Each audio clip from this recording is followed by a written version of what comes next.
Coming up on Hoosier Sports Night. For the first time in 40 years, women's basketball are Big Ten regular season champions. And Jeff Mercer's squad starts with a slam at Bart Kaufman Field. This is Hoosier Sports Night.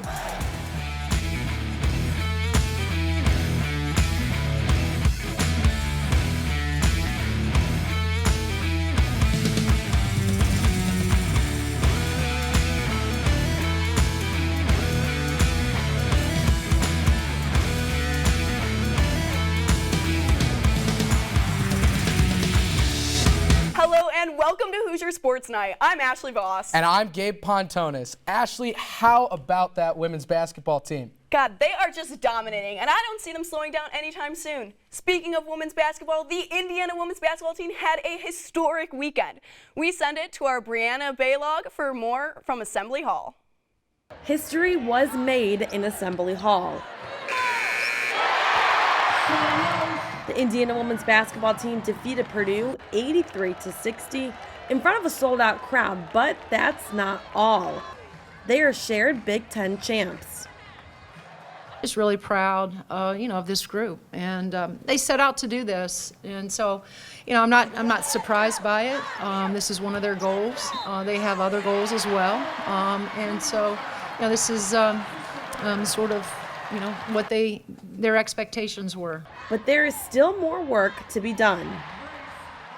It's really special, and I realize that now, but I think for me, at this moment, I feel like we still have a lot of work to do. We still have to finish up with a big game next Sunday, and then obviously, play a really tough Big Ten tournament, the best conference in the country. So, right now, we're celebrating this today, but I think once tomorrow hits, we're immediately going to turn our focus to winning on Sunday and then the Big Ten tournament. Not only was this day special for the team as a whole, graduate guard Grace Berger celebrated her senior night alongside the coach who has been right by her side for the last 5 years. Because you have to have, belief, and, 5 years ago, 6 years ago maybe, she believed, and this program, she believed in me. And the vision, and for that I'll always be grateful, because that's what it takes, and this group has continued to believe. Coach Moore and squad will travel to Iowa City on Sunday to face the Hawkeyes in their last regular season game. This will determine if they will hold sole possession or share the Big Ten title. From Assembly Hall, Brianna Baylog, IUSTV Sports. With Iowa's loss to Maryland on Tuesday, the Hoosiers are officially the outright Big Ten champions, regardless of the result of their game on Sunday. From the women to the men, Mike Woodson's Hoosiers were back at home last Saturday facing off against Illinois. Josh Bodie has more from Assembly Hall. It was not the cleanest game for Jalen Hood-Schifino. He had his fair share of missed shots and turnovers, but when the game was down to the wire, he made the big plays the Hoosiers needed. You're not going to shoot it well all the time. But I always judge players at the end of the game about who they are as a player. And he made the plays down the stretch that counted. And that's what I look at. He has the ultimate confidence in his abilities. And obviously he's a freshman, and sometimes he's going to struggle. And so that's when I come in, Miller comes in, and we get behind him, we tell him to keep going. For the first 3 years of Trace Jackson Davis's career, Illinois was his kryptonite. Then, something switched last year in the Big Ten tournament. The last 3 games against the Illini, Trace has been exceptional, and today he had 26 points and 5 blocks and passed Coach Mike Woodson on the all-time scoring list. I couldn't be more proud of a young man than Trace today. That record is, I've been sitting in that spot for a long time, and for him to surpass it, man, it's special. It was a rough first half defensively for the Hoosiers, but they tightened it up in the second half and played tougher. And we just kept scrapping and scraping, and we made a game out of that at the end and was able to do what we needed to do to win. In the second half, I felt like we took a lot of things away, and coach just ripped us. He told us that we got to start playing hard. We got to get these 50-50 balls if we want to win, and we did that down the stretch. Miller Kopp bounced back nicely after the hostile environment at Northwestern, hitting 4 huge threes. He's played well here at home. For us, and so I expect him to make shots here. He's got the fan base and he's got everybody in his corner, so it makes it a lot easier for him. I got a amazing, support system around me with teammates, with coaches, with, Scott Dolson, just letting me know that, they're with me and behind me, and you have my back no matter what. From Assembly Hall, I'm Josh Bodie, IUS TV Sports. Indiana fell to Michigan State on Tuesday night 80-65. Trace Jackson Davis led Indiana with 19 points, but it was Tyson Walker who outshined TJD with 23 points, leading the Spartans to the win. The Hoosiers stay on the road as they face in-state rival Purdue on Saturday. Follow along with Evan Kamiko, Samantha Condra, and Josh Bodie for updates from West Lafayette. As the month of February continues, so does our celebration of Black History Month. Here with this week's Historic Hoosier is Natalie Millar. Natalie, over to you. Thanks, Ashley and Gabe. This week's Historic Hoosier is Eddie Whitehead, a player that broke IU's color barrier in baseball. Whitehead joined the team as Indiana's first African-American player in 1956, which was nearly 10 years after Jackie Robinson's debut in the majors. In the South, teams would not play IU if Whitehead played because there was a strict agreement in place prohibiting non-pro games between African Americans and whites. Whitehead would still travel with the team to support his teammates. He paved the way for a lot of players at the collegiate level and played 12 games during that 1956 campaign. In one game against Butler, he had a triple and had 2 RBIs to help defeat the Bulldogs 18-5. He earned a varsity letter at Indiana and graduated with a Bachelor's of Science degree in 1958. Professionally, he worked on the statistics crew for the Indiana Pacers and the Indianapolis Colts. That's all for Historic Hoosier. Ashley, back to you. The women's swim and dive team took a trip up north to Ann Arbor, Michigan to compete in the Big Ten Championship meet. The Hoosiers started the first night hot, winning the 800 freestyle relay in program record-breaking fashion. An individual record was broken as well as Anna Poplawski shattered the 200 freestyle mark. Anna also won in the 200 backstroke, while sister Noelle Poplawski brought home hardware in the 200 breaststroke. Anna's performance was good enough to earn her Big Ten Swimmer of the Championship. In the diving well, Ann Fowler was named Big Ten Diver of the Championships after sweeping the springboard events. Indiana came away with 15 medals and the runner-up spot, which marks the 17th straight top 3 finish at Big Tens for the Hoosiers. They'll next head to the national stage to tackle the NCAA Championships this March. Indiana Wrestling traveled down to Tennessee on Sunday to take on the Chattanooga Mocs in their final regular season match. It was a dominant performance by the Hoosiers as they won 9 out of 10 matches and by a score of 32-3.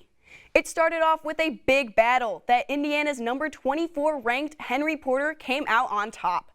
That was followed by Caden and Graham Rooks winning their matches by decision. The most anticipated match of the day was number 11 DJ Washington against the 10th ranked Rocky Jordan, and Washington held on to win by decision. The Hoosiers will next head to Ann Arbor for the Big Ten Championships in March. Follow along with beat reporters Adam Oppenheim and Griffin Healy for all things IU wrestling. Coming up after the break, we crown our Hoosier Highlight Athlete of the Week. And we recap water polo's undefeated weekend and much more. You're watching Hoosier Sports Night.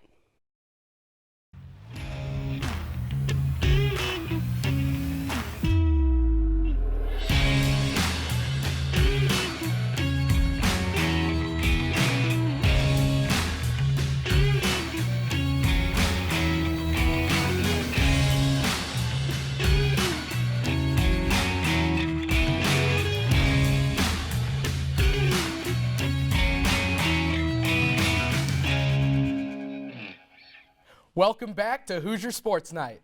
Now joining us in the studio for this week's Hoosier Highlight is our very own Zeke Shapiro. Zeke? Thanks, Ashley and Gabe.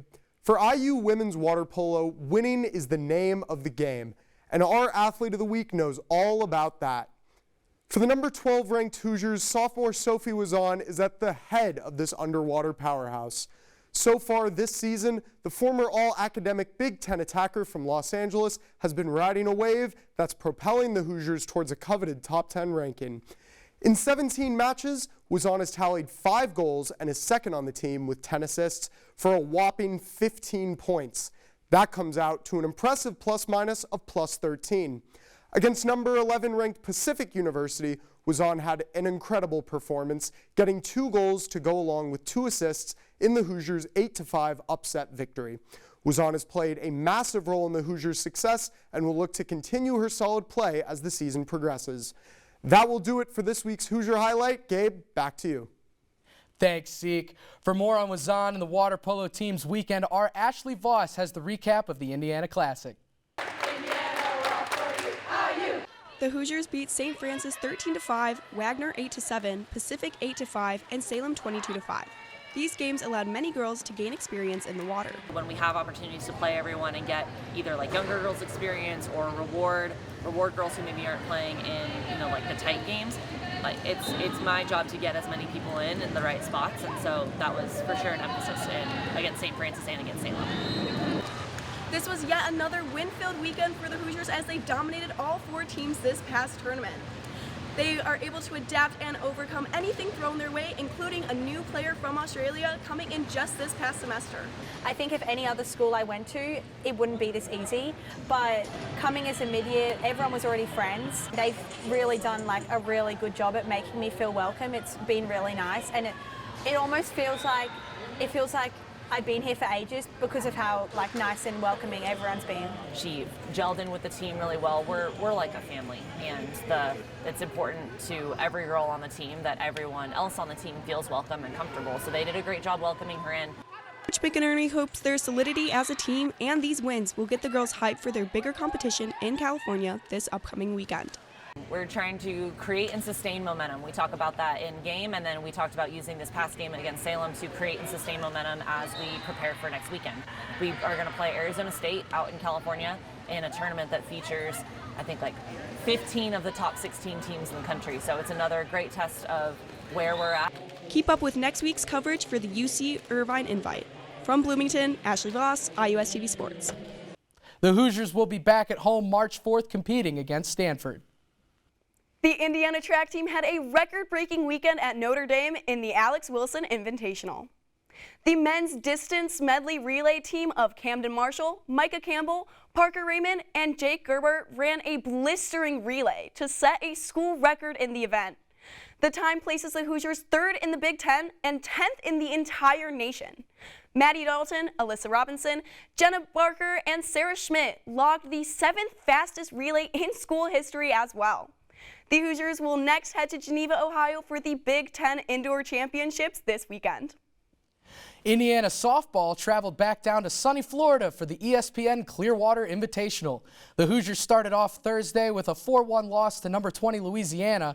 On Friday, Team 50 faced off against Mississippi State, but were unable to stop their opponent's hot bats. The Bulldogs would score 9 runs in the 4th inning and run rule the Hoosiers 12-2 in 5 innings. The team faced their toughest test yet on Saturday with a doubleheader against number 4 Arkansas and number 12 Alabama. The Razorbacks shut out Indiana with 12 strikeouts and only allowed 4 hits to secure a 7-0 victory. Alabama continued the shutout trend, run ruling the Hoosiers 10-0. The team ended the weekend with a 10-1 loss against number 15 Arizona. The Wildcats raced to a 10-run lead before a Cora Bassett RBI double gave Indiana their only run. The team is back in action tomorrow at the UNCG tournament in Greensboro, North Carolina. On Sunday, the men's tennis team faced off against Western Michigan right here in Bloomington. Our Zeke Shapiro has the recap. Following a shutout loss to number 23 ranked Louisville on Friday, the Hoosiers came back very well against a strong Western Michigan team here on Sunday. Against Louisville, IU dropped their first doubles point of the season, but responded very well against Western Michigan, winning all 3 of their matches. We needed to rebound quickly. We haven't lost much this season, but when you do lose, you hope it's to a team like Louisville, who's right now top, I think, 23 in the country and possibly better. Freshman 5-star sensation Sam Landau continued his winning streak for the Hoosiers to start his college career off 7-0. We played Louisville. I almost lost that one, so we lost the match before. Probably would have tacked on a loss to my record, but it's pretty cool being undefeated right now. But I definitely know that's not going to happen in the future. It's cool while it lasts. Along with Landau, junior Jagger Saylor has continued his brilliant recent run of form, winning his match against Western Michigan. You know, we've played a lot of matches this season where we're supposed to take care of business, and so today was kind of the same, and we got it done, so it's good. The Hoosiers will now hit the road and hit the books as they go east to face Cornell, Princeton, and then Yale. They will be back at the IU Tennis Center on Friday, March 10th to take on Illinois State. For IUS TV Sports, I'm Zeke Shapiro. Indiana women's tennis split their weekend away matches in the Four Corners. The Hoosiers opened up against the Utah Utes by losing all 3 of the doubles matches 6-1. Utah would take the quick win, but Indiana earned hard-fought 3-set victories in number 1 and 2 singles. On Sunday, the Hoosiers started off strong against the Colorado Buffaloes, winning number 1 and 3 doubles. In singles, the Hoosiers dropped number 4, but quickly bounced back to win 2 and 3. Lara Schneider sealed the victory in the number 1 singles, winning 6-3, 6-7, 6-2. The Hoosiers are now 6-3 on the season. They will host Western Michigan at 10 a.m. on Saturday and Belmont at 11 a.m. on Sunday. The Indiana women's golf team traveled to Great Waters to compete in the Reynolds Lake Oconee Invitational last weekend. The Hoosiers finished in 6th place after shooting .905 as a team over 54 holes. Redshirt senior Alexis Florio led the Hoosiers, tying for 4th at 4 over par. Florio also had the best 2-round total, breaking even over rounds 2 and 3. Senior Valerie Clancy also had a good showing, tying for 15th at 9 over. The Hoosiers look to keep climbing the ladder when they head to Arizona to compete in the Clover Cup on March 11th. Now joining us with this week's Candy Stripe calendar report is Owen Graham. Owen? Hey, thanks Ashley. This weekend is filled with action from your Hoosiers. Let's start with Friday. The Big Ten Indoor Track and Field Championships are in Geneva, Ohio, and the men's swimming and diving team competes in Day 3 of their Big Ten Championships. The women's water polo team will play against Arizona State in the UC Irvine Invite. Indiana softball begins the UNCG tournament with a doubleheader against UConn and Delaware. Indiana baseball will take on Texas in their first of 3 games against the Longhorns. Women's tennis will host Western Michigan Saturday morning in Bloomington, while men's tennis will look to steal a victory from Cornell as they travel to Ithaca, New York. The men's basketball team will look to go 2-0 against rival Purdue as they travel to West Lafayette. Women's tennis will also look for a 2-0 record on the weekend as they face Belmont in Bloomington Sunday morning. Finally, women's basketball will look to continue their reign as one of the best teams in the NCAA as they travel to Iowa City to face the number 6 ranked Iowa Hawkeyes. That's it for me from the Candy Stripe calendar. Ashley, Gabe, back to you. Thanks, Owen. And that's our show for the week. Thank you so much for tuning in. Be sure to follow us on Instagram and Twitter at IUS TV Sports to keep up with all the latest in IU athletics. For our production crew behind us, I'm Gabe Pontones. And I'm Ashley Voss. We'll see you next week.